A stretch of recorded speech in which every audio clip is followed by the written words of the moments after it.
Imagine this. A modern passenger jet carrying 239 people simply vanishes. No distress call. No confirmed crash site. No answers for years.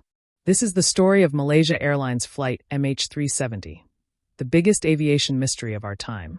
It all began on March 8, 2014, at 12:42 a.m. when MH370 took off from Kuala Lumpur, heading to Beijing.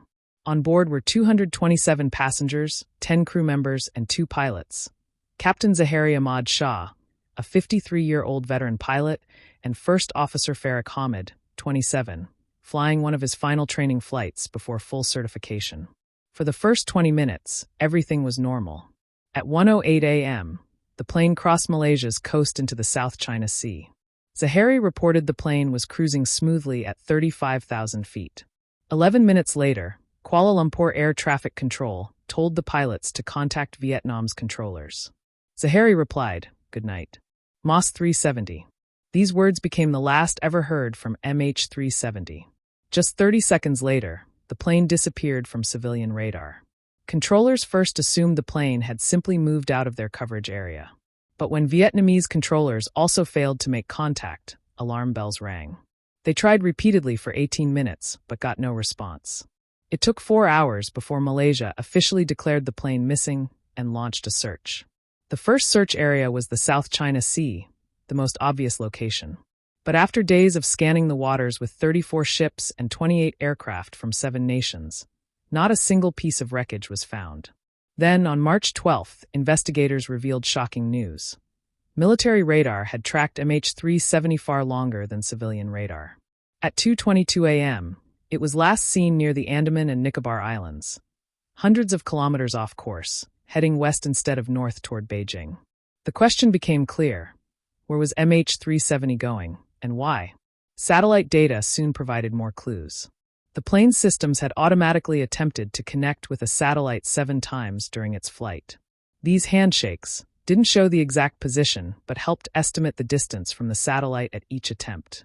This data allowed investigators to draw a series of arcs across the globe, with the final one, known as the 7th Arcade, showing that MH370 likely ended up in the southern Indian Ocean, roughly 2,000 kilometers west of Australia. This triggered the largest and most expensive search in aviation history. Surface searches were followed by underwater mapping of the ocean floor. But by 2017, after covering 120,000 square kilometers and spending over $160 million, the search was officially called off. However, in July 2015, a breakthrough came when a piece of the plane's wing, known as a flaperon, washed up on Réunion Island near Madagascar. Over the following years, 27 more pieces of confirmed debris were found on beaches around the Indian Ocean, proving the plane had indeed crashed into the ocean. But how it got there remains one of the biggest unanswered questions. Several theories have been considered. Some suspect that Captain Zahari deliberately disabled communication systems and flew the plane off course before crashing it, pointing to the sharp turn back over Malaysia and flight data found on Zahari's home flight simulator. But officials found no evidence of personal or mental health issues that could support this theory. Another theory suggested hijacking or terrorism. 2 passengers were traveling on stolen passports, which initially raised suspicion, but Interpol later confirmed they were simply migrants trying to reach Europe and had no links to terrorism. The most widely accepted explanation today is the hypoxia theory, a sudden loss of cabin pressure that knocked everyone unconscious, including the pilots. The plane would have continued flying on autopilot until its fuel ran out, eventually crashing into the remote Indian Ocean. This theory explains why there were no distress calls and why the plane kept flying for hours after contact was lost. In 2022, a retired aerospace engineer named Richard Godfrey combined satellite data, ocean drift patterns, Boeing flight performance figures, and radio wave tracking technology to pinpoint a likely crash site near the 7th Arcade, about 4 kilometers under the ocean surface. He has called for a new, more targeted search within a 40 nautical mile radius of this spot.